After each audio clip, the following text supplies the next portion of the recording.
To create an Uber Eats driver account, start by opening the Uber driver app on your phone. Note that you cannot open a driver's account from the Uber Eats app, so you will need to install the Uber driver app from your app store if you haven't already. Once the app is open, tap Continue and choose a sign-in method, such as using your Apple ID, Google account, or phone, email. After selecting your sign-in method, choose your account and tap Continue. Next, choose a location where you would like to earn, and provide a referral code if you have one. Select the type of vehicle you will be using, and tap Continue. Keep in mind that some information may vary depending on your vehicle.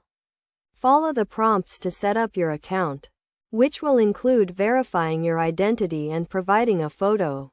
Take the required photo and follow the steps as they are given, tapping Continue as you complete each one. You may be asked to select your country or region, which will affect the language and format of the information you are asked to provide. Once you have completed all the required steps and provided the necessary information, tap Setup to finish creating your account.